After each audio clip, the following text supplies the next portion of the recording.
Hey, it's Dr. Maria from the Miracles Happen Fertility Center at drmariarothenberger.com. This is week 27 of the Compassion vlog series that I'm doing for the year 2020. A perfect year to do it because, it's always perfect to cultivate more compassion, but this is a really intense year. This is July of 2020, and we are still moving through coronavirus and some new stuff, really not new, around racism, but intense stuff. Another intense wave that I hope will begin to create some massive change on the planet. So having compassion for that process, even as painful as it is, that is really the theme for this week.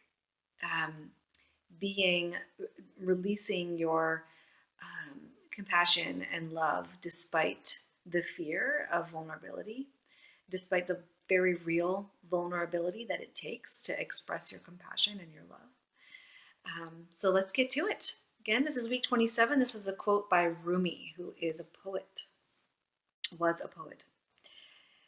The quote is, "Your task is not to seek for love, but merely to seek and find all the barriers within yourself that you have built against it." And think about that. That means that love is already there. It's already hanging out within us. The compassion is already hanging out within us. We just need to clear the way for it to be expressed. Why do we hide it in the first place? Why do we keep that part of ourselves hidden? Or why do we keep that protected? Well, I love what they say here, because opening one's heart involves risking being vulnerable. When we remain narcissistically insulated, fearfully isolated, driven to distractions or to substances like alcohol and drugs, we can avoid the adventures of the heart that have gotten us hurt in the past. Right? We can stay safe. We can stay relatively safe. We don't have to be hurt. I love the example that it gives here of Bilbo Baggins in The Hobbit. I'm a little bit of a nerd myself. I've got my Harry Potter shirt on today. Go Ravens.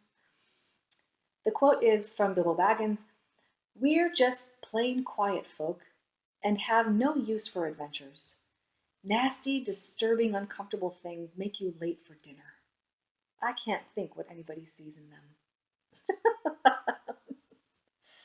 Don't you love that? Now, we might be more open to adventure and nasty things that make us late for dinner because we've been quarantined for so long. We're seeking adventure, right? But in our everyday life, when we're so distracted by everything that needs to happen, when things are normal, who knows when that'll happen again or if that'll happen again, then we protect or close those vulnerable parts of ourselves to stay away from fear, to assuage the fear, to not be vulnerable, and to not risk being hurt. And so that's very isolating. And sure, you'll be on time for dinner every night. But will you ever experience that deep, powerful expression of love and compassion? The practice this week is really deep. It's very deep. And they even recommend potentially seeing a therapist to help process it if it feels right to you, or if you feel like you need to get more processing outside of your own head. This is the practice for the week. Think of someone to whom you have closed your heart. Now, usually that's somebody who's hurt you. This could be a family member, an intimate partner, a colleague, anyone. Then, in your imagination, put that person in a room by themselves, such that you are looking at them from outside the room through a window. Now, focus on the state of your heart in your chest and notice where it feels closed, calloused, crusted, or congested. Focus on one of those protective feelings as the chiming happens. My clock. Focus on one of those protective feelings and try to open your mind to the part of you that is keeping your heart that way. Ask that feeling what it's afraid of. What would happen if it didn't protect your heart that way? And this is important. Wait for an answer to come. Don't think of it. Wait for it to come here. Your intuition. That answer will likely give you a hint regarding the hurt part that it protects. So see if you can show the protector appreciation for trying to keep you safe. And ask if it would be willing to let you get to know more about the hurt part. If the answer is no, respect the answer and find a therapist to help you with the next steps. If the answer is yes, ask the hurt part to tell you about itself and why it's so hurt. This is such a deep process, and as a therapist, I can understand that it's very deep for most people.